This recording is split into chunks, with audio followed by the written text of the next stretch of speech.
আমরা একটি ঐক্যবদ্ধ বাংলাদেশ চাই। আমরা আগামীর বাংলাদেশকে এগিয়ে নিতে চাই। এলাকার সন্তান হিসাবে, আপনাদের ঘরের ছেলে হিসাবে আপনাদের সামনে এসে দাঁড়িয়েছি। এই এলাকার প্রতিটি অলি গলিতে আমি বিচরণ করেছি। অনেকের সাথে রাজনৈতিক, অনেকের সাথে ব্যক্তিগত, অনেকের সাথে আমার সামাজিক সম্পর্ক রয়েছে। সেই ভালোবাসার দাবি নিয়ে আপনাদের সন্তান হিসাবে আপনাদের সামনে এসে উপস্থিত হয়েছি। আপনি আপনার সন্তানকে যতটুকু ভালোবাসেন, স্নেহ করেন, মায়া মমতা করেন, পরামর্শ দেন, উপদেশ দেন, আমি আপনার সন্তান হিসাবে, আপনাদের এলাকার ছেলে হিসাবে, ঘরের ছেলে হিসাবে আপনাদেরকে সামনে রেখে আগামী দিনে ঐক্যবদ্ধ হিসাবে কাজ করতে চাই। আমি এখন বাংলাদেশ জাতীয়তাবাদী দলের জাতীয় নির্বাহী কমিটির সদস্য, একসময় জাতীয়তাবাদী ছাত্রদল কেন্দ্রীয় কমিটির সাধারণ সম্পাদক ছিলাম। ঢাকা মহানগর বিএনপির ভারপ্রাপ্ত সাধারণ সম্পাদক, প্রথম যুগ্ম সম্পাদক ছিলাম। ঢাকা মহানগর ছাত্রদলের সভাপতি, সাধারণ সম্পাদক ছিলাম।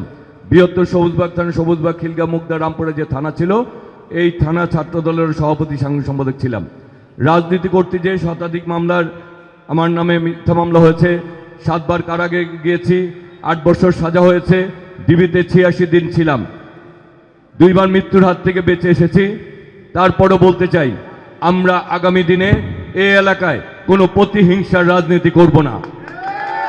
আমরা আগামী দিনে দলমত নির্বিশেষে যারা এই এলাকার জন্য কল্যাণকর, যারা এই দেশের জন্য কল্যাণকর, যারা আগামী দিনে ঢাকা নয়কা করতে চায়, এই এলাকার উন্নয়ন চায়, আমরা সবাইকে নিয়ে আগামী দিনে সর্বস্তরে সবাইকে নিয়ে আমরা কাজ করতে চাই।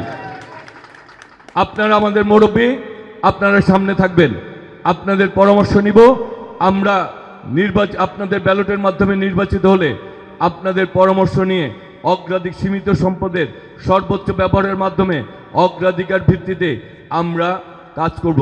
আমরা এলাকা ভিত্তিক যাব, মাঠের মধ্যে বসবো, ঘন্টার পর ঘন্টা আলোচনা করব কোন কাজটা আগে আমাদের করতে হবে।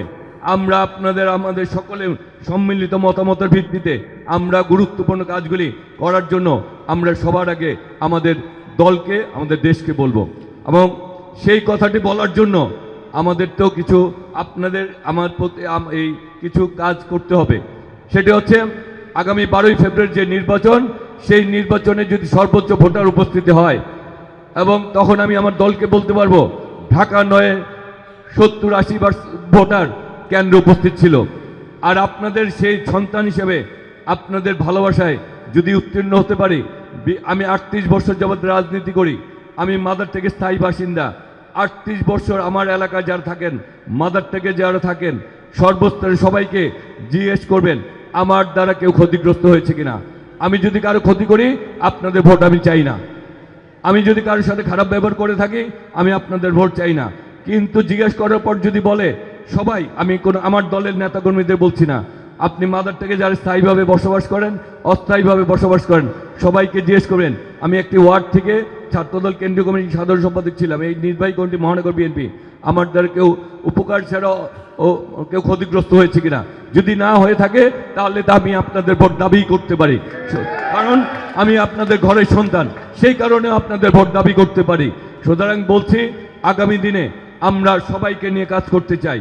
আমরা চাই 31 দফার আমাদের বর্তমান চেয়ারম্যান জনাব তারেক রহমান বলছেন, আগামী দিনের বাংলাদেশ শুধুমাত্র বাংলাদেশ জাতীয়তাবাদী দলের বাংলাদেশ হবে না। আগামী দিনের বাংলাদেশ যারা বাংলাদেশের কল্যাণ চায়, যারা ভালো থাকতে চায়, তিনি তাদেরকে নিয়ে কাজ করবে। তা আমরা আমাদের এলাকায় করতে চাই। আমাদের এলাকায় অনেক সমস্যা রয়েছে। আমার দলের নেতা কর্মীরা যদি খারাপ কাজ করে, আমার দল কিন্তু তাদেরকে ছাড় দিবে না। 1-2 বার উত্তীর্ণ হতে পারে কেউ, কিন্তু দীর্ঘমেয়াদী তার ওই পদে শেষ পদ হইতে পারে।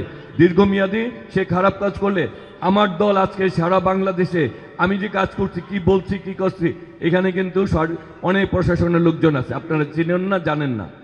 প্রতিটা ওয়ার্ড ভিত্তিক NSI, DGFI, SBর লোক কিন্তু ঘোরাঘুরি করছে, সবার রিপোর্ট আমার বিভিন্ন জায়গায় যাচ্ছে।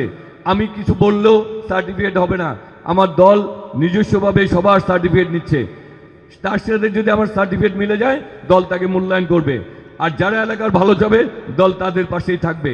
স্বল্প মেয়াদে কেউ উপকৃত হতে পারে খারাপ সাথে থেকে, কিন্তু দীর্ঘমেয়াদী তার ভবিষ্যৎ কিন্তু ভালো হবে না।